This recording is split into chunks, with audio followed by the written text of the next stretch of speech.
오늘 우리는 이 에베소서 4장 17절부터 23절까지 말씀을 본문으로 배우고 돌이키자라는 제목을 가지고 함께 말씀 나누도록 하겠습니다. 자, 우리가 지난주에 그 목표를 이루기 위해서는 우리가 성장을 해야 된다라는 이제 말씀을 함께 나누면서 그 세 가지 관련된 이야기를 나눴거든요. 그 첫 번째 나눴던 이야기가 무엇이었을까요? 목표를 다시 한번 확인하면 하나 되자. 그렇습니다. 지난주에 바울이 4장 시작하면서 선포했던 말씀, 그러니까 너희는 예수님을 닮아야 된다. 이걸 이제 다시 한번 선포한 이야기를 우리가 이제 나눴는데, 바울이 그때 얘기한 것이 바로 그것이었죠. 우리 모두가 한 믿음을 가지고 예수님을 우리가 알아가야 되고, 그리고 우리가 장성한 분량까지 자라가야 된다라고 얘기했는데, 예수님을 안다는 건 예수님과 이제 교제한다는 뜻이라고 그랬죠. 그런데 이 모든 것들이 사실은 말씀이 있어야만 이 모든 것들이 가능한 일이다. 그래서 우리가 이 말씀을 찾아보면서 우리가 한 믿음, 그러니까 2000년 전에 가지고 있었던 성도님들과 우리가 한 믿음을 가지고 있고 예수님을 교제해서 우리가 닮아가고 있고 자라가고 있으므로 우리가 이런 그리스도인의 삶, 다른 것이 아닌 바로 그리스도인이 살아가야 될 이런 삶, 이런 삶을 우리 선배들처럼 살다가 가자라는 얘기를 첫 번째로 함께 나눴습니다. 자, 그런가 하면 우리 두 번째로 나눴던 이야기가 무엇이었을까요? 네, 그렇습니다. 성경에서는 그 말씀을 다 풀어서 먹여줘야만 먹는 사람들을 이제 갓난아이라고 표현한다고 말씀을 드렸습니다. 그런데 안타깝게도 지금 이 시대에 많은 사람들이 자신들이 이제 갓난아이인데도 불구하고 갓난아이인 걸 모른다고 그랬죠. 근데 이 갓난아이들의 이제 특징이 무엇이라고 그랬는가 하면 세상의 속임수에 잘 속아 넘어가고 또 이단의 가르침에도 잘 넘어가고 좀 안다 싶으면 교리의 바람에 쉽게 넘어가고 하는 이런 일들이 이제 일어나는데, 결국 이 모든 것들이 말씀이 아닌 사람의 가르침에 익숙하기 때문에 이러한 것들에 자꾸 빠지는 것이다 라는 거. 그래서 이제 어린아이들은 이런 문제를 계속 당할 수밖에 없다라는 얘기를 우리가 이제 두 번째로 함께 확인하는 시간을 가졌습니다. 자, 마지막 세 번째로 우리 나눴던 이야기가 무엇이었을까요?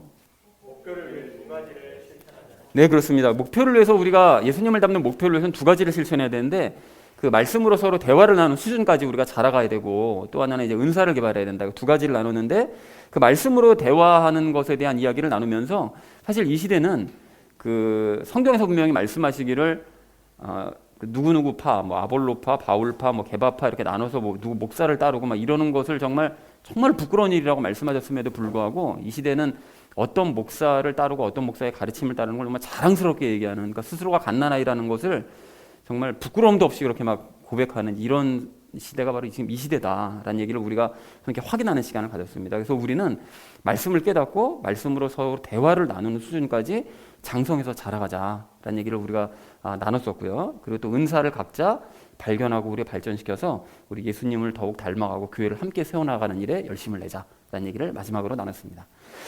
자, 그래서 사랑하는 우리 나눔 있는 교회 성도님들 모두는 이 어린아이의 모습을 버리시고 여러분 성장해 가시기 바랍니다. 여러분 그 일을 위해서 말씀 읽기, 또 은사 개발, 이 일에 여러분 열심을 내셔서 함께 목표를 이뤄가고 함께 이 교회를 세워가시는 저 여러분 되어주시기를 다시 한번 주님의 이름으로 간절히 축원드립니다.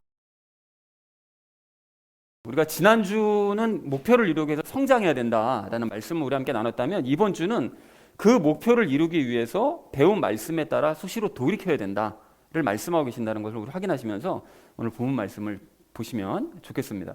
그래서 전체 주제를 이렇게 잡았는데요. 이제 배우고 돌이키자라는 것이, 이게 자꾸 빨리 넘어가죠. 배우고 돌이키자라는 그 말씀을 주제로 함께 말씀 나누도록 하겠습니다. 자, 그래서 먼저 17절 말씀 우리 함께 읽도록 하겠습니다. 그러므로 내가 이것을 말하며 주 안에서 증언하노니 이제부터 너희는 다른 이방인들이 그들의 헛된 생각 속에서 걷는 것 같이 걷지 말라라고 말씀하고 있습니다. 여러분, 그러므로라고 여기서 얘기를 하고 있는데, 이제 그러므로는 뭐에 대한 그러므로냐, 이제 앞에 내용을 받는 거죠. 그 앞에 우리가 지난주에 나눴던 내용이 예수님을 닮기 위해서 우리가 어린아이의 모습을 버리고 성장해 가야 된다고 말씀했기 때문에, 그렇게 성장해가는 너희이므로 헛된 생각 속에서 거두면 안 된다라는 걸 지금 얘기를 하고 있는 것이죠. 자, 그래서 주 안에서 증언한다라는 그 바울이 얘기를 하는 걸 봐서 예수님께서 에베소 성도들의 상태가 어떻다는 걸 알려주셨던 것 같아요. 그러니까 그것을 듣고 바울이 그걸 그대로 이제 얘기를 하는 거, 전달을 하는 거죠. 그러니까 예수님께서 알려주신 것을 바울이 이제 증언을 했다라는 걸 확인할 수가 있고요.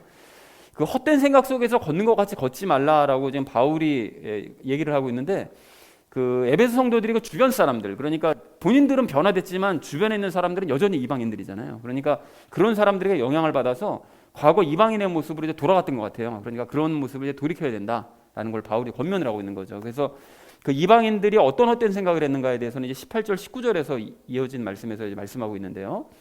먼저 17절 말씀으로 우리가 전식으로 정리를 하자면 이렇게 정리할 수 있겠습니다. 내가 주 안에서 증언하노니 이제부터 너희는 이방인들처럼 헛된 생각 속에서 걷지 말아라. 그렇게 하면 안 된다라는 걸 얘기했다는 것이 17절 말씀이 되겠습니다. 자, 이어진 18절 말씀 우리 함께 읽도록 하겠습니다. 그들은 지각이 어두워졌으며 그들 속에 있는 무지함과 그들 마음에 눈먼 것으로 인해 하나님의 생명에서 떨어져 있도다 라고 말씀합니다. 그러니까 이방인들의 특징을 이야기하고 있는 거죠. 그래서 이방인들의 특징은 지각이 어두워졌다는 거예요. 그러니까 지각이 어두워졌다는 것은 이제 분별력이 없는 거죠. 그러니까 이해력이 떨어지고 분별력이 없는, 그러니까 영적인 이해력도 떨어지고 분별력도 없는 그런 상태다라고 얘기하고, 또 그들 속에 있는 무지함과 그들 마음에 눈먼 것이라고 얘기하는데, 이 각각은 그 영적인 것을 이야기하는 거죠. 영적으로 그들은 무지하다, 아는 게 없다 영적으로. 그리고 그들 마음이 이제 눈이 멀었다. 그러니까 영적으로 눈이 멀었다는 거죠. 영적인 시각 장애를 가지고 있다라는 것을 바울이 이야기하고 있습니다. 그래서 그들의 영이 왜 그럼 그런 식이냐? 죄로 덮여 있기 때문이죠. 우리가 그 항상 얘기 나눴던 것처럼 예수님을 영접하기 전에 영은 죄로 이제 장악이 되어 있기 때문에, 그러니까 죄로 덮여 있는 상태이기 때문에 이해력이 떨어지고 무지하고 눈이 닫힐 수밖에 없는 거죠. 그러니까 그러다 보니까 하나님의 생명에서 떨어져 있을 수밖에 없는, 전혀 관계가 없을 수밖에 없는 그런 상태가 바로 이방인들의 상태다라고 지금 바울이 설명을 하고 있습니다. 자, 그래서 18절 전체 의미를 이렇게 정리할 수 있겠는데요. 이방인들은 이해력이 떨어질 뿐만이 아니라 영적인 무지함과 영적 시각장애로 인해 하나님의 생명과는 거리가 먼 사람들이다. 그러니까 뭘 얘기하고 싶은 걸까요? 그러니까 너희가 혹시 이런 상태로 지금 돌아가고 있다면 얼른 돌아와야 된다. 다시 과거로 돌아가면 안 된다라는 것을 바울이 이야기하고 있는 것이죠. 자, 이어진 19절 말씀 우리 함께 읽도록 하겠습니다. 그들이 감각을 지나쳐 자기를 세욕에 내주고 탐욕을 내어 모든 부정한 것을 행하였으되 라고 얘기하는데, 이걸 그냥 보면 뭐 그냥 그런가 보다 생각할 수 있는데, 이것도 우리가 이제 아니까, 이걸 아는 상태에서 이걸 분석을 해보면 이게 육적인 욕심과 혼적인 욕심을 각각을 얘기하고 있다는 사실을 확인할 수가 있습니다. 그래서 감각을 지나쳐서 자기를 세욕에 내준다는 것은 감각을 넘어서는 성적인 쾌락을 막 추구한다는 거예요. 그래서 뭐 로마서에서 말씀하시는 것처럼 남자가 남자를 탐하고 뭐 여자가 여자를 탐하고 하는 이런 감각을 넘어서는 그 쾌락만 추구하는 육적인 욕심을 가지고 있는 자들이다라고 얘기하고, 탐욕을 내어서 모든 부정한 것을 행한다는 것은 탐욕 때문에 온갖 부정한 일들을 저지른다. 자기 혼적인 욕심 때문에, 더 갖고 싶은 욕심, 또 남들보다 잘 되고 싶은 욕심, 막 이런 것 때문에 온갖 부정한 일들을 저지르는 자들이 이방인들이다라고 얘기하고 있습니다. 자, 그래서 19절 전체 의미를 이렇게 정리할 수 있겠는데요. 이방인들은 감각을 넘어서는 성적 쾌락을 추구하고 탐욕 때문에 온갖 부정한 일들을 저지르는 자들이다. 그런데 사실은 이런 모습이 예전에는 에베소 성도들도 똑같았죠. 똑같았는데 이제 돌이켰는데, 그런데 다시 이런 쪽으로 돌아가면 너희가 어떻게 하겠냐? 그럼 안 된다라는 것을 바울이 지금 언급하고 있는 것입니다. 자, 그래서 이어진 20절 말씀 우리 함께 읽도록 하겠습니다. 너희는 그리스도를 그렇게 배우지 아니하였느니라 라고 말씀합니다. 제가 성경 구절 중에 좋아하는 구절 중에 하나인데요. 너희는 그리스도를 그렇게 배우지 않았다 라는 아주 짧지만 강력한 질타. 너희 그렇게 배우지 않았지 않냐, 이거죠. 그래서 과거 에베소 성도들도 사실은 방금 말씀드린 것처럼 18절 19절과 같은 그런 이방인들의 모습과 똑같이 살았는데 그리스도를 배우면서 변화가 된 거예요. 특히 우리가 사도행전 그 말씀을 보시면 18장 19장 말씀을 보시면 에베소 성도들이 정말로 많이 변화가 되거든요.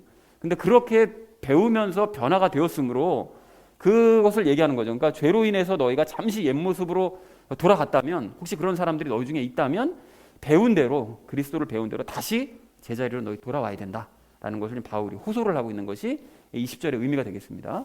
20절 전체 의미를 이렇게 정리할 수 있겠는데요. 너희는 그리스도를 그렇게 배우지 않았다. 그러므로 헛된 생각 속에서 걷는 삶을 이제는 그만두고 돌아와라 라고 얘기했다는 것이 20절의 의미가 되겠습니다. 자, 21절 말씀 우리 함께 읽도록 하겠습니다. 진리가 예수님 안에 있는 것 같이 너희가 그분의 말씀을 듣고 그분에게서 가르침을 받았을진데 라고 말씀하는데요. 진리가 예수님 안에 있다라는 것은 뭐 우리가 잘 아시는 것처럼 진리는 말씀이니까요. 그러니까 예수님 자체가 또 말씀이시고요. 그러니까 말씀이 예수님 안에 그 있는 것처럼, 그러니까 진리인 말씀이 예수님 안에 있는 것처럼 너희 안에는 그 말씀이신 예수님이 계시지 않냐. 그러니까 예수님이 이 땅에 오셨을 때 말씀 가지고 오신 것처럼 이제는 예수님 그분이 너희 안에 계시니까 너희가 이제 그분의 말씀을 듣고 그분의 가르침을 따르는 그런 삶을 살았었다는 거죠. 그래서 너희가 그분의 말씀을 듣고 그분에게서 이제 가르침을 받았는데, 말씀이신 그분께 말씀을 듣고 그분에게 이제 가르침을 받았는데라고 얘기하고 있는데, 여기서 우리가 좀 주의할 것이 있습니다. 뭐를 주의해야 되는가 하면, 사실 바울은 그 에베소에서요, 에베소 지역에서 그 두란노라는 사람의 집에서 2년 이상을 가르쳤거든요. 그러니까 사실은 그 가르친 거는 누가 가르쳤던 거죠? 주체가 바울이었잖아요. 근데 바울이 직접 가르쳐 놓고 예수님의 말씀을 듣고 예수님께 가르침을 받았다고 얘기를 하는 거예요.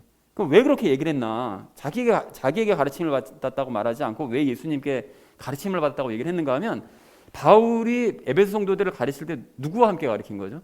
예수님과 함께 가르쳤기 때문에 예수님께 가르침을 받았다고도 했겠지만, 에베소 성도들이 직접 말씀을 또 보기도 했기 때문에 그런 말씀을 하는 것입니다. 직접 봤기 때문에.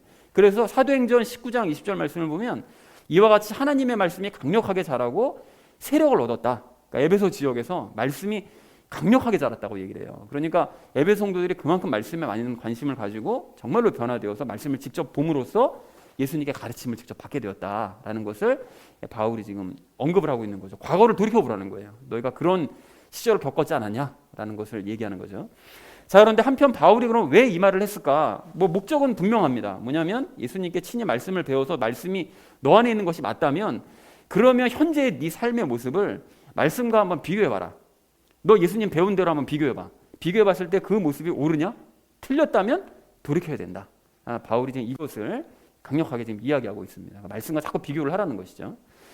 자, 그래서 21절 말씀을 이렇게 정리해 볼 수 있겠는데요. 예수님 안에 진리가 있는 것처럼 너희 안에는 이제 예수님이 계심으로, 너희가 예수님께 말씀 듣고 그분께 말씀에 대한 가르침을 받았다면 이제 말씀과 비교해서 삶을 돌이켜야 된다. 잘못된 길로 갔다면 말씀을 기준으로 해서 바른 길로 돌아와라 라고 바울이 이야기하고 있습니다. 자, 그래서 다음 절에서 이제 구체적인 그런 예를 좀 들고 있는데요. 그 22절 말씀 우리 함께 읽도록 하겠습니다. 이전 행실에 관하여는 너희가 속이는 것으로 가득한 욕심들에 따라 부패한 옛사람을 벗어버릴 것을 가르침을 받았으니 라고 말씀합니다. 너희가 속이는 것으로 가득한 욕심들에 따라 라고 얘기하는 게, 이제 아까 전에도 얘기했던 것처럼 에베소 성도들의 과거에 이런 삶을 살았다는 거예요. 똑같은 삶을. 그래서 탐욕을 채우기 위해서 사람들을 속이면서 부정한 짓들을 저질렀다라고 얘기하죠.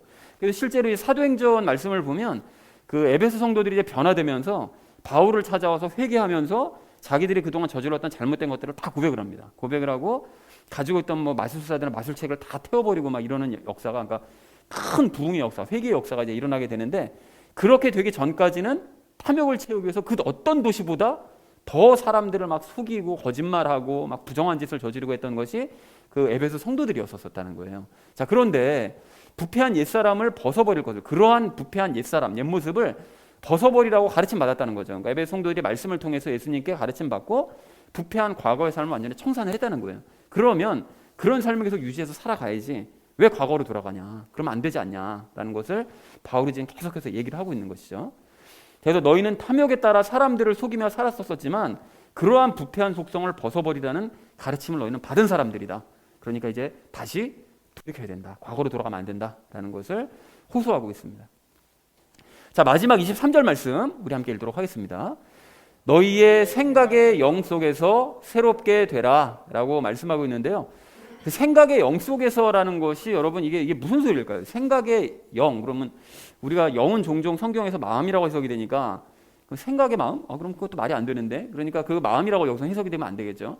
생각의 영이라는 것은, 여기서 얘기하는 생각의 영은 그 영적인 생각을 할 수 있는 영, 그것을 얘기합니다. 그러니까 우리가 거듭나서 영적인 것으로, 영적으로 생각할 수 있는 그런 영, 그리고 그 영과 함께라는 그런 뜻인데, 그 영적인 우리가 지식을 얻고 영안이 열렸잖아요. 그 앞에서 그 17절에서 말씀하시는 것처럼 영적인 지식을 얻고 영안이 열려서 이제 영적으로 생각할 수 있게 된 거듭난 영이라는 거죠, 우리 영이. 그러면 그 영 속에서, 그러니까 그 영으로, 그 영과 함께 너희가 이제 혼과 육신을 다스려서 새롭게 되어야 된다라는 것을 말씀하고 있습니다. 그러니까 새롭게 되라라는 것은 헛된 생각을 하는 거로 혼과 육신을 그 영으로 말미암아, 거듭난 영으로 말미암아 새롭게 만들어 가야 된다라고 지금 바울이 얘기하고 있습니다. 그래서 23절 전체 의미를 이렇게 정리할 수 있겠는데요. 너희는 거듭난 영을 따라 새롭게 되도록 하여라 라는 것이 23절의 의미가 되겠습니다. 자, 그래서 오늘 본문 말씀을 이제 총정리하시면 내용이 전체적으로 이제 눈에 탁 들어오실 텐데요. 그러니까 너희는 이방인들처럼 헛된 생각을 하지 말아라. 즉 그들은 영적으로 무지하고 영안이 닫혀 있고 그래서 하나님의 생명과 거리가 먼 사람들이고 육체와 혼의 만족만 추구하는 그런 사람들이다. 그리고 그게 너희 과거 모습 아니었냐. 그런데 이제 너희는 변화되었다. 너희는 그리스도께 직접 가르침 받았고 탐욕의 삶을 버리라는 가르침을 받아서 이제 완전히 변화된 사람들이 바로 너희다. 자, 그러니까 이제 거듭난 영을 따라서 너희도 거듭난 삶을 살도록 해라 라고 이제 권면을 했다는 것이 이제 오늘 본문 전체 말씀이 되겠습니다. 그래서 오늘 본문 말씀을 다시 한번 확실하게 기억하게 하려고 좀 정리를 다시 한번 해보자면 에베소 성도들 중에는 이제 주변 사람들 영향으로 과거의 삶으로 돌아간 사람들이 있었던 거예요. 그러니까 자기네들은 변화되고 교회 다니고 거듭난 삶을 살지만 뭐 예배 끝나고 나서 세상으로 돌아가면 바로 옆에 그냥 옛날 살던 이웃들이잖아요. 근데 그런 사람들이랑 가서 어울려서 살다 보면 그런 사람들의 영향을 안 받을 수가 없는 거죠, 아무래도. 그래서 과거의 삶으로 돌아가는데 문제는 예수님을 닮아야 되는데 도리어 세상 사람들을 닮아버리는 거예요. 자꾸. 바울이 지금까지 그 4장 시작하면서 강조했던 것처럼 예수님 닮아야 된다. 이걸 강조했는데 도리어 세상 나가면 세상 사람들을 먼저 닮아버리는 이런 일이 자꾸 벌어지니까 바울이 그걸 경계를 한 거죠. 그래서 너희가 배웠던 말씀에 따라서 중요한 건 말씀입니다. 그 말씀을 늘 생각하면서 그 말씀에 따라서 너희가 다시 늘 돌이켜야 된다. 제자리로 돌아와야 된다. 라고 말을 했다라는 것이 오늘 말씀의 요지라는 것을 확인하시면서 오늘 주제요. 아까 전에 말씀드렸던 이 주제 배우고 돌이키자라는 이 주제를 가지고 나머지 이야기를 삶에 적용시키면서 함께 말씀 나누도록 하겠습니다. 그 배우고 돌이켜야 될 우리가 오늘 첫 번째로 함께 나눌 이야기는 과거를 돌이켜보자는 것입니다. 여러분 오늘 18절, 19절 말씀을 좀 다시 보실까요? 18절, 19절 말씀 보시면 바울은 이방인들의 특징에 대해서 얘기하는데 뭐라고 얘기하죠? 이방인들은 이해력이 떨어지고 영적으로 무지하고 영의 눈이 멀어 있고 그래서 하나님의 생명과는 거리가 먼 사람들이다. 그리고 또한 그 사람들은 성적인 욕망에 사로잡혀 있고 탐욕 때문에 온갖 부정한 일들을 저지르는 사람들이 바로 그 이방인들이다 라고 얘기하죠.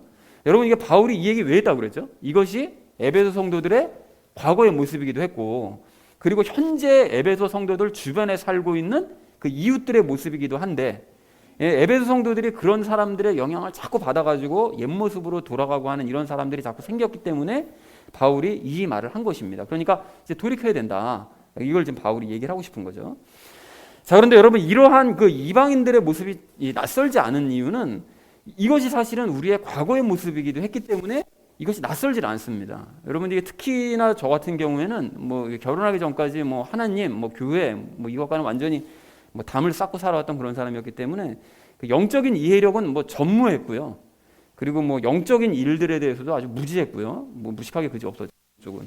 그리고 영의 눈이 멀어서 하나님의 생명과는 정말 아무 상관도 없이 그냥 세상적으로만 살아갔던 거죠. 뭐 그러다 보니까 세상에서 추구할 수 있는 것이 뭐 별게 없잖아요. 당연히 뭐 육신의 욕망에 사로잡혀 살고 그냥 혼적인 욕망에 사로잡혀 가지고 그냥 부정한 일들 저지르면서 살아가고 그걸 뭐 당연하게 생각하면서 살아가고 그렇게 살아갔습니다. 그렇다고 그래서 무슨 뭐 범죄를 저지르거나 했던 뭐 그런 건 아닌데 근데 육신의 만족 그냥 추구하면서 그리고 또 목적을 얻기 위해서 쉽게 거짓말도 그냥 쉽게 하고 그리고 정직하지 않은 일을 행하면서도 그걸 그냥 합리화하면서 뭐 남들 다 그렇게 사는데 뭐 이렇게 합리화하면서 살았던 것이 이제 저의 모습이었다는 것입니다. 자, 그렇다면 여러분은 어떠셨습니까? 여러분들도 뭐 정도의 차이는 있겠으나 예수님을 바르게 영접하시기 전까지는 아마도 저와 크게 다르지 않은 삶을 사시지 않았을까라고 이제 생각이 듭니다. 자, 그래서 여러분 제가 이런 말씀을 드리는 것은 뭐 찔림을 받아라, 뭐 부끄러움을 가져라, 뭐 이런 거를 들춰내기 위해서 제가 이런 말씀을 드리는 것이 아니고요. 여러분 그때의 나와 과거를 생각해 보시면 이게 막 생각이 나잖아요. 그러면 그때의 나와 지금의 나를 이렇게 비교를 하시면서 정말로 많이 변화되었다는 것을 깨닫고 감사하자는 거죠. 이게 목적입니다, 여러분. 이게 아닌 게 아니라 진정으로 변화되신 분들은 늘 예수님께 아마 감사하며 사실 거예요. 누가복음 그 7장 말씀을 보면 그 어떤 여인이 그 바리새인 시몬이라는 사람이 예수님을 식사 자리에 초대를 했거든요.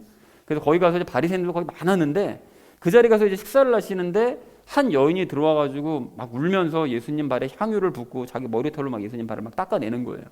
근데 사람들이 그 바리새인들이 딱 보니까 이 창녀인 걸 알아본 거예요. 근데 조심하실 것이 여기서 그 머리털로 닦은 게 사건이 이게 2번이거든요.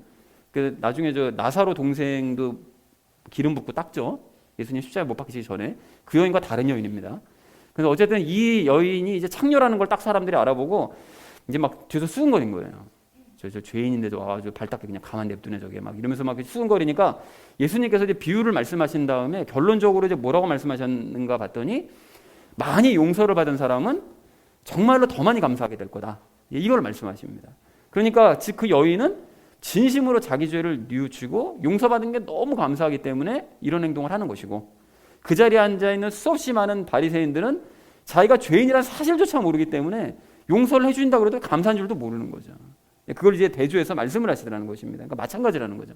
과거 자신의 삶이 얼마나 악했었나 이게 뭐 정도의 차이를 넘어서 뭐 누구 뭐 살인을 저지르고 무슨 도적질을 하고 뭐 이렇게 하지 않았더라도 자기가 얼마나 죄인이었다라는 사실을 이제 깨달은 사람들은 자기를 용서해 주신 예수님께 정말로 감사하는 그런 삶을 살 수밖에 없다. 과거를 생각할 때마다 살 수밖에 없다는 사실을 확인했으면 좋겠습니다. 자, 그리고 또 한 가지요. 우리가 이 과거의 삶을 돌아보면서 또 한 가지 생각해야 될 것이 무엇인가 하면 겸손해져야 됩니다, 여러분. 제가 요즘 구약 성경을 읽고 있어서 더 그런 생각이 드는지 모르겠는데 그 유대인들이 아주 반복스럽게 고집스럽잖아요. 그리고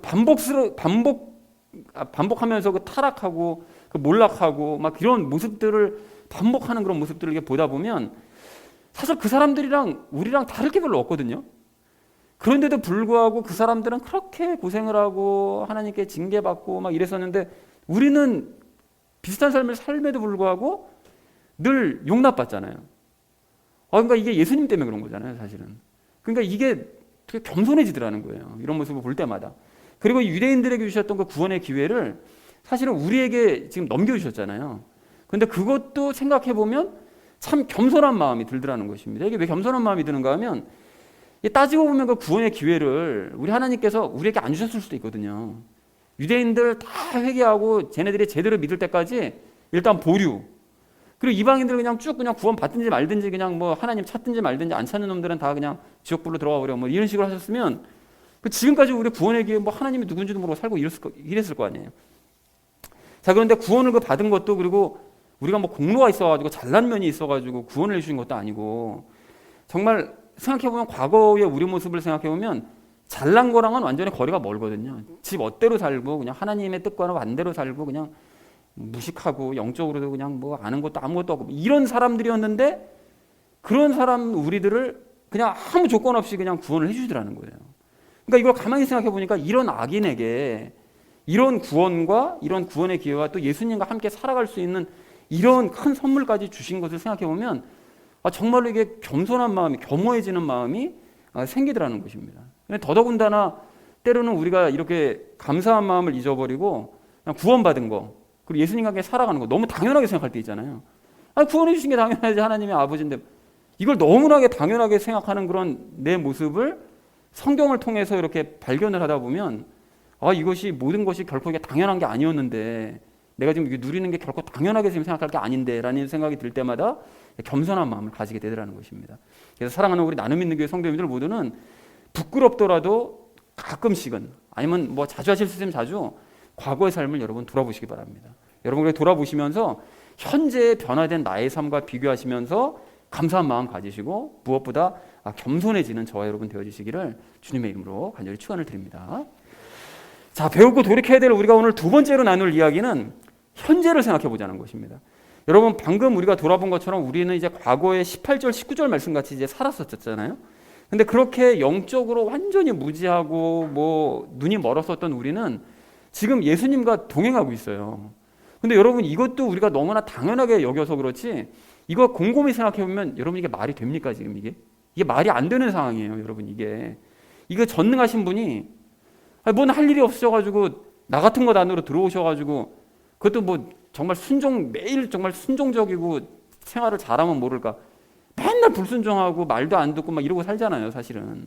근데 그럼에도 불구하고 나를 참아주시면서 내 안에 들어와 사시는 거 이 자체가 이게 정말 말도 안 되는 일이라는 거예요.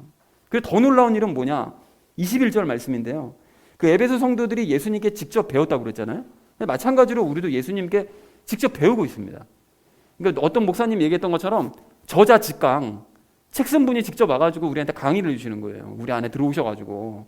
사실 이게 성경은커녕 영적인 것에 대해서도 우리가 아는 게 사실은 솔직히 전혀 없었던 사람들이었어서잖아요. 우리가.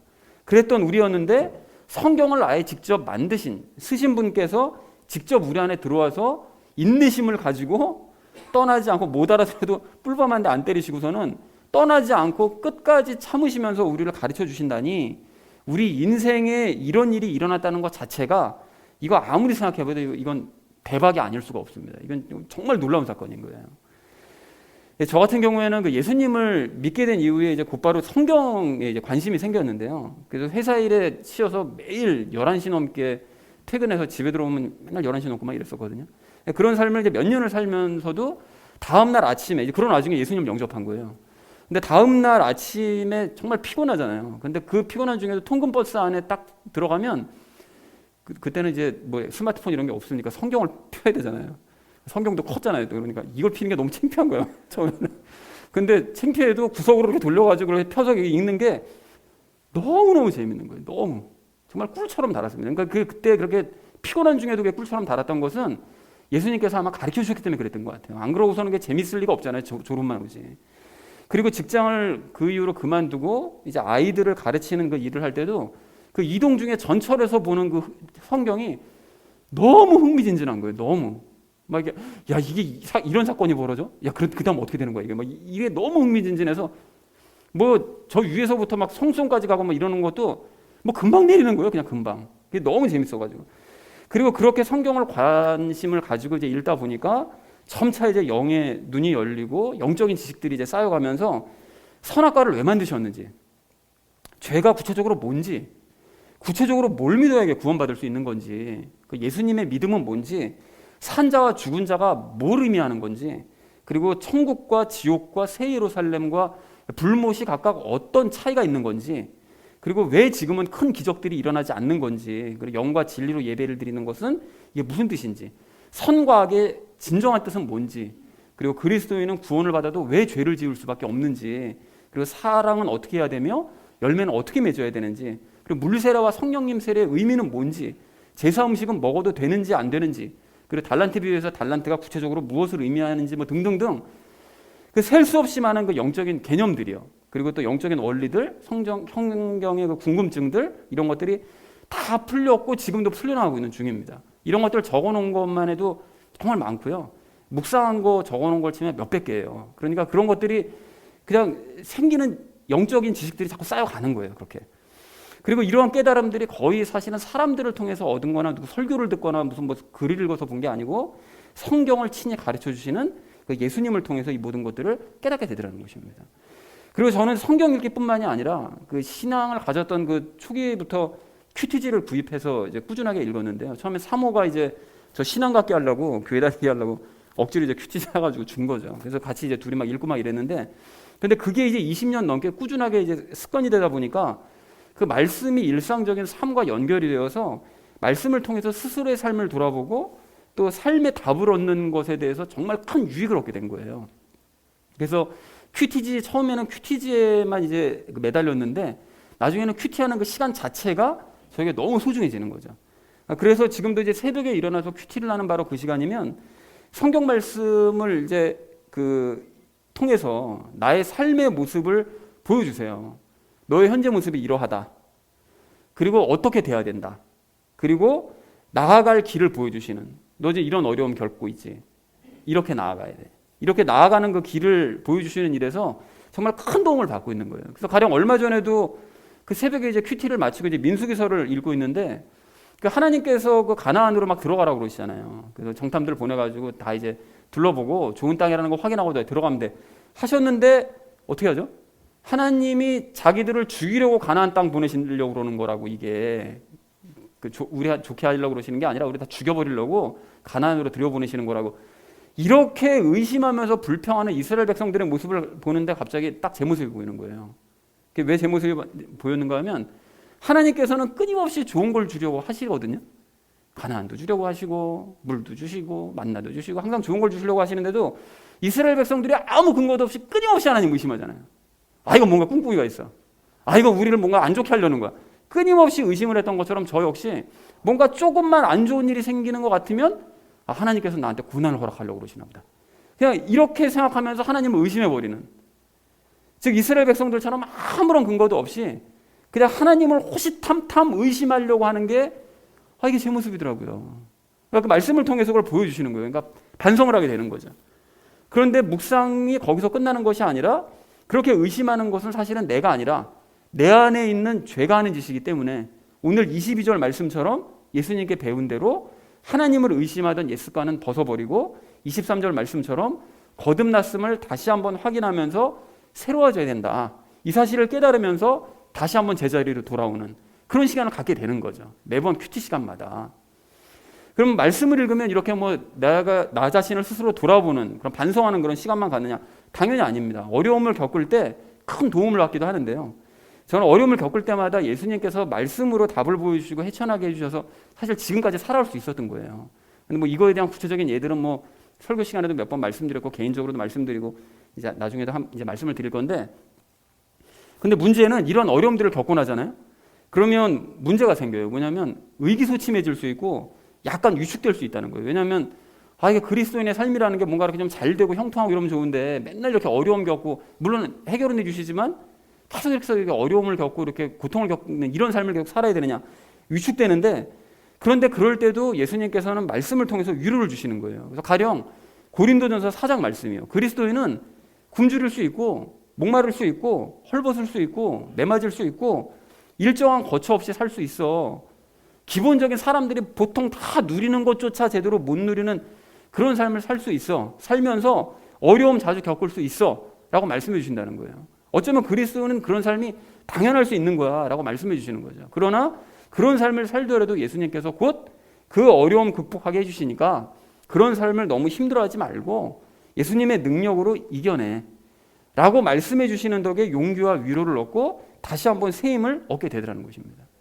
그리고 또한 저는 그런 말씀으로 이제 도움을 얻는 삶을 살면서 다른 한편으로는 계속 진리에 대한 이제 갈망의 마음을 이제 가지면서 성경을 봤는데요. 가령 성경에서 말씀하시는 핵심적인 진리가 뭐냐? 그리고 바울이 가르쳤던 복음이 정말 십자가만 강조한 복음이 이게 맞냐? 사람들은 전부 다 물어보면 다 바울이 십자가 강조했다고 그러는데, 아니 생판 하나님도 모르는 사람한테 가서 예수란 분이 당신을 십자가에 못 박아 죽였다 그러면 그걸 믿고 좋아할 사람, 이게 좋아지나 이게 말이 되나? 이게 항상 의문이었거든요. 그래서 그것 때문에 이 시대가 우리가 믿고 있는 이 믿음과 이 복음이라는 게 초대교회 때 믿고 있었던 그 믿음과 복음이라는 게 정말 같은 건가? 이게 항상 의심스러운 거예요. 이게 제대로 우리가 믿고 있는 게 맞나? 그런데 답을 찾지 못할 것 같은 그런 근본적인 질문을 계속 던지면서 성경을 보고 또 읽다 보니까 예수님께서 점차 눈을 열어주셔서 그에 대한 궁극적인 정답을 발견하게 해주셨는데, 그것이 뭐냐면 연합의 복음, 연합의 믿음이었던 거예요. 그게 그러니까 하나님께서는 믿음을 가진 그 인간과 연합해서 이 땅에서 삶을 함께 살고 싶어 하시는 그 소망을 가지신 분이셨구나. 그래서 오신 분이었구나. 이 땅에 그래서 오셨구나. 이걸 깨닫게 되었고, 바울은 그 놀라운 기쁨의 소식을 사람들에게 전하기 위해서, 이방인들한테 그런 거죠. 신이 여러분과 연합해서 살 수 있습니다. 깜짝 놀랄 만한 소식인 거죠. 세상을 창조한 신이 여러분과 함께 삶을 살아간다고요. 이걸 전하기 위해서 목숨도 아끼지 않았다는 사실을 깨닫게 해주시더라는 것입니다. 그리고 이 사실이 틀림없는 사실이다, 이걸 확인시켜 주시기 위해서 전혀 엉뚱하게도 모세오경의 성막 부분을 읽는데 이걸 깨닫게 해주시는 거예요. 예수님과 연합부의 성막이랑 아무 상관도 없을 것 같잖아요. 근데 이게 시간 관계상 다 설명드릴 수는 없는데 제가 나중에 언젠가 정리해서 설명을 드릴 텐데, 아시고 계시는 그 성막의 구조가 하나님과 연합한 인간의 모습을 형성한 모습이더라는 거예요. 이게 깨닫고 나서 보니까, 즉 성막이 안에 그 텐트가 있고 바깥에 경계가 있잖아요. 그 경계가 육신인 거죠. 그 육신 안에 번제단이 있잖아요. 육신 안에 죄가 있잖아요. 죄를 처리하는 번제단. 그게 육신 안에 있고, 그리고 성막 그것이 안에가 두 군데로 나눠져 있잖아요. 하나는 성소고 그 안은 지성소고, 성소가 혼이고 그 안에 지성소는 영이고. 그래서 그 혼은, 그러니까 성소 안에는 뭐 있습니까, 여러분? 등잔대 있잖아요. 빛을 비춰주는. 그리고 맞은편에 뭐 있죠? 떡상 있잖아요. 그 빵 있잖아요. 빵. 먹을 수 있는 빵. 그리고 앞에 그 분향단, 기도할 수 있는 분향단 있잖아요.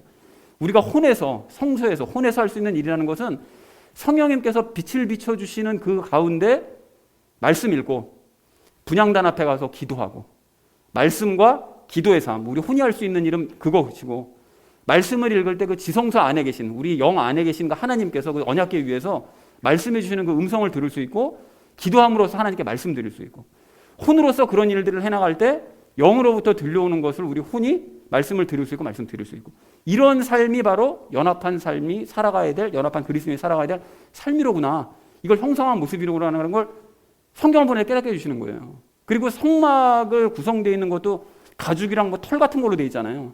이게 왜 굳이 가죽이랑 털이야? 보기도 싫게. 가죽을 가진 사람, 털옷을 입은 사람이요, 사람의 모습을 형성한 것이로구나, 이걸 깨닫게 만들어주시더라는 것입니다. 그러니까 이 모든 것들이 다 연합한 사람의 모습을 형성한 것이 이게 성막이구나. 그리고 그 성막을 사람들 안에 배치해 두심으로써 사람들과 함께 살아가는 우리 하나님의 모습을 형성한 모습이로구나, 이것을 깨닫게 만들어주시더라는 것입니다.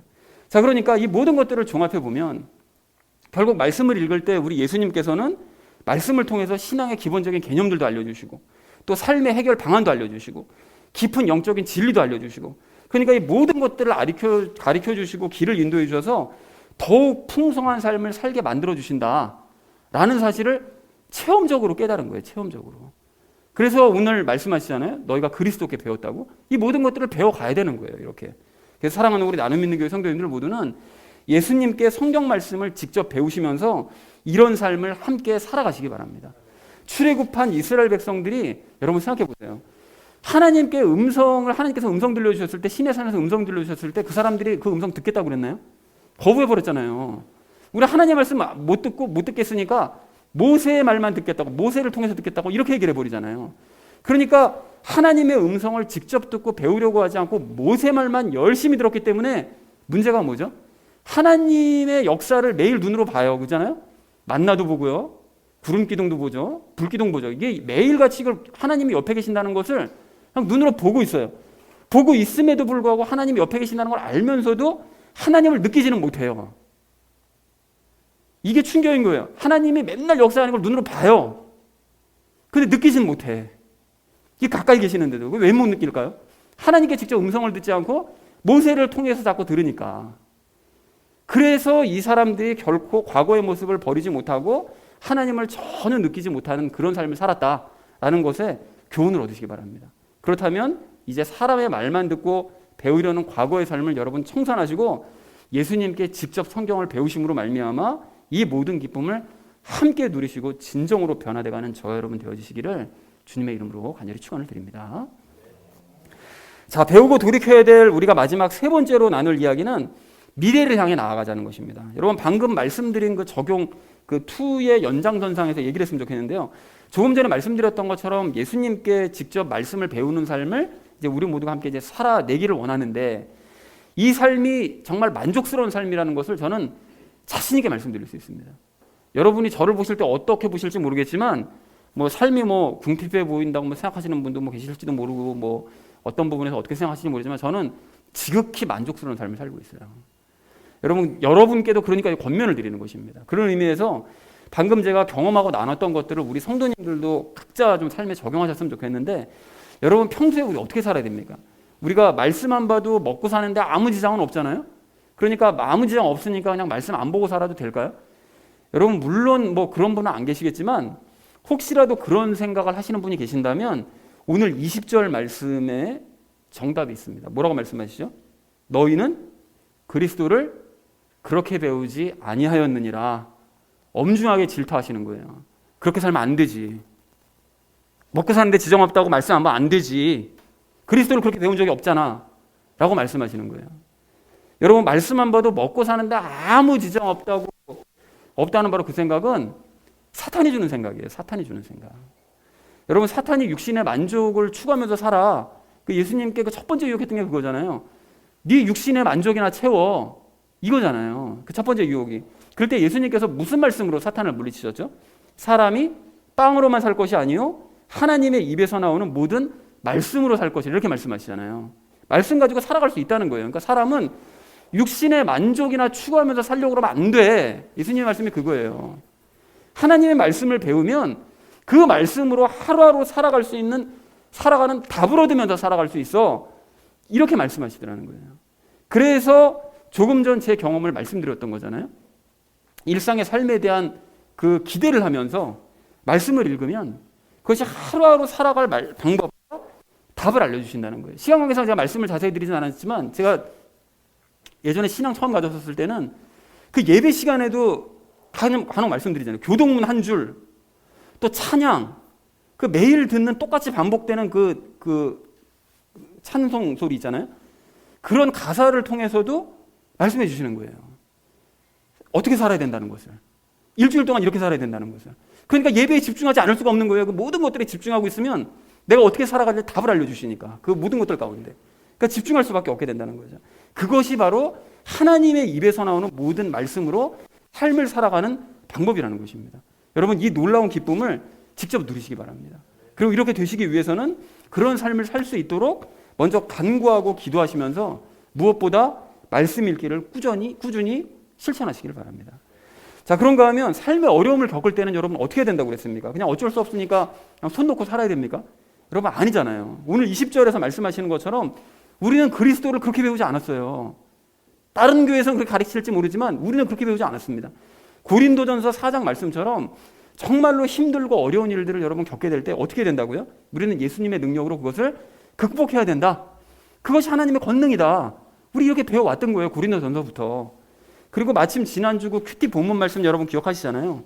그 뭐라고 말씀하셨죠? 심령이 가난한 자는 복이 있대요. 아니 심령이 가난한 자가 뭐라고 그랬었죠? 아무것도 할 수 없어가지고 무력감을 느끼는 바로 그 상태예요. 그게 심령이 가난한 상태라고 그랬었잖아요. 근데 이게 어려움을 겪을 때 딱 우리의 모습 아닙니까? 아무것도 할 수 없어가지고 무력감 느끼는 바로 그때. 그게 심령이 가난한 때잖아요. 그런데 예수님께서 논리적으로 말씀하신 것이 아니라 복이 있대요. 그런 사람이. 어떻게 하면 복이 있다고요? 그럴 때 아무것도 내가 할 수 없다는 사실을 예수님께 고백하고 두 손 들고 정말 절박한 마음으로 성소에서 분향단 앞에 기도하듯이 간절한 마음으로 절박하게 하나님 의지할 수밖에 없습니다. 라고 절박하게 구할 때 그렇게 구하면 복이 있다는 거예요. 복이. 어떤 복이 있습니까? 하늘의 왕국의 능력으로 문제가 해결되는 복을 체험할 수 있다는 거예요. 그래서 복이 있다는 거예요. 그걸 실제로 우리가 체험을 해보자는 것입니다. 매 순간 말이죠. 그리고 더불어서 그러한 어려움을 겪는 중에도 말씀은 무슨 말씀 이렇게 할 게 아니라 그럴 때 더 말씀 읽기를 포기하지 않고 끝까지 성경을 붙잡는 자에게도 복이 있는데 예수님께서는 그런 사람을 절대로 실망시키지 않으시고 예상치 못한 구절을 통해서 그 어려움에 대한 답도 보여주신다는 것입니다. 그렇게 말씀을 통해서 예수님의 음성을 듣고 어려움을 극복하는 체험을 해가는 우리 모두가 되기를 간절한 마음으로 소망합니다. 그러려면 너무나 당연하게도 말씀은 당연히 읽어야 되는 것이죠. 자, 그리고 우리가 이 모든 것들을 말고 또 한 가지를 생각해야 될 것이 있는데 우리가 이러한 삶을 삶으로써 과거와는 다르게 이제 영안이 열리고 영적인 지식도 생기고 막 영적으로 유식해지고 뭐 하나님의 생명을 뭐 가지게 돼서 말씀을 통해서 영적인 원리들을 깨달아가고 삶의 답도 얻어가고 삶도 변화돼가고 이런 모든 일들이 순차적으로 진행돼 나간다 할지라도 어느 한순간 갑자기 모든 것들이 순식간에 다 사라질 때가 있어요.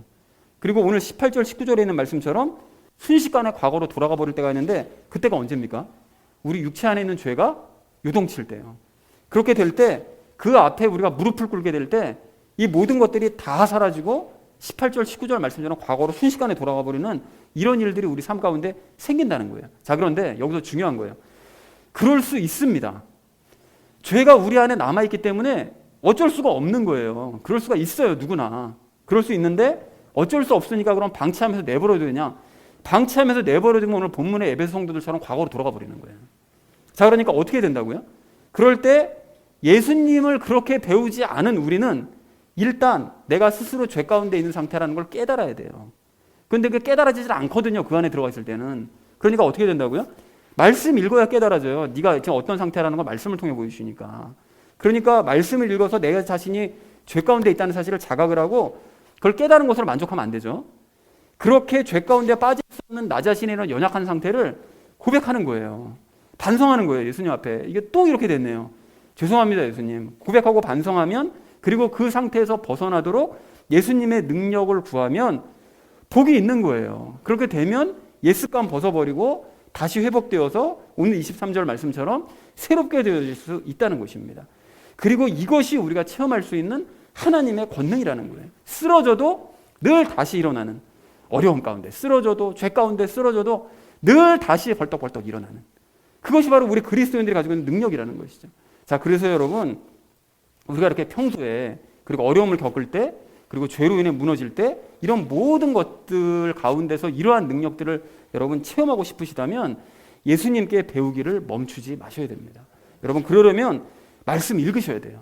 우리가 그렇게 그리스도를 배워왔어요. 이제까지 말씀을 읽어야만 이 모든 것이 살 길이 열린다, 배워왔습니다. 근데 정말로 감사한 게 뭐냐, 그분께서 멀리 계셔가지고 우리가 막 간구하고 막 한 1000번 2000번 간구해야 겨우 들어주시는 이런 분이 아니라 우리에게 아주 가까이 계신다는 사실이에요. 여러분, 그래서 이 모든 사실들을 내가 그동안 잘못 생각해 왔었구나, 영의 눈을 떠서 이게 깨닫기만 하면, 그리고 내가 이런 삶을 살고 싶다라는 의지를 여러분 갖기만 하시면 예수님께서는 그런 우리를 환영하시고 기뻐하시면서 그런 삶을 살도록 우리를 직접 가르쳐 주시고 인도를 해 주신다는 것입니다. 사랑하는 우리 나눔 있는 교회 성도님들 모두는 예수님께 말씀을 배우는 이 삶으로 함께 나아가시기 바랍니다. 여러분, 그렇게 하셔서 생각의 영 속에서 늘 새롭게 되시는 저 여러분 되어주시기를 주님의 이름으로 간절히 축원을 드립니다. 자, 이제 말씀을 정리합니다. 여러분, 혹시나 제가 이제 뭐 성경을 뭐 읽어야 된다, 뭐 읽으십시오, 막 계속 막 강조하고 또 강조하고 막 이렇게 하다 보니까 정 목사 옛날에 안 그랬던 것 같은데 뭐 율법적인 거 아니야? 혹시 이런 생각하시는 분 계신가요? 여러분이 모두가 아시는 책, 그 은혜가 다스리는 삶, 그 책 있잖아요. 우리가 예전에 공부됐었던 책. 여러분, 그 책에도 그런 비슷한 내용이 있어요.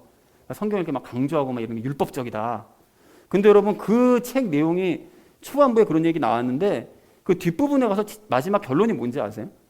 그러면 그게 율법적이고 그러면 성경 말씀 그러면 관련돼서 그렇게 하는 게 뭐 죄 때문에 뭐 율법 때문에 뭐 때문에 이렇게 쭉 얘기하다가 결론은 뭐냐? 결론이 뭐였었죠? 기억나세요? 결론이 뭔가 하면 그 어떤 여자가 그 얘기해요. 베티라는 여자가, 그 여자가 그럼 뭐 그리스도는 아무것도 안 해도 되겠네요? 그런 얘기 하잖아요. 그죠? 아무것도 안 해도 뭐 상관없잖아요. 그러면 뭐 말씀 뭐 안 읽어도 되고 기도 안 해도 되고 뭐 상관없으니까 아무것도 안 해도 되겠네. 그러니까 완전히 오해한 거다라고 그 목사님 얘기하잖아요. 그러니까 마지막에 뭘 얘기하죠? 예수님과 연합한 사람은, 성령님 받은 사람은 말씀을 읽을 수밖에 없다. 이게 결론이에요, 결국은.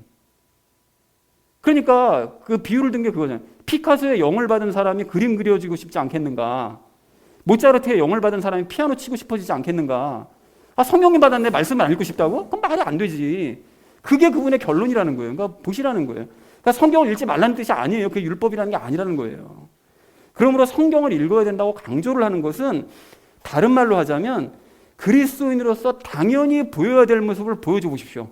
권면이에요. 권면, 여러분. 이게 결코 율법적인 것이 아니라는 것입니다. 그리고 이게 만약에 율법적이라면 서신서 곳곳에서 성경 읽으라고 왜 강조하죠? 말씀을 왜 이렇게 강조합니까? 그리고 말씀을 읽지 않아도 되고 그것이 율법적이라면 왜 곳곳에서 이렇게 구약성경서부터 신약성경 이르기까지 왜 하나님께서 이렇게 말씀을 강조하시느냐고요. 그리고 종교개혁했던 루터 있잖아요. 루터도 성경 말씀은 교황의 것만이 아니라 모든 성도들이 반드시 읽어야만 한다라고 해서 왜 굳이 목숨을 걸고 독일어로 번역을 합니까?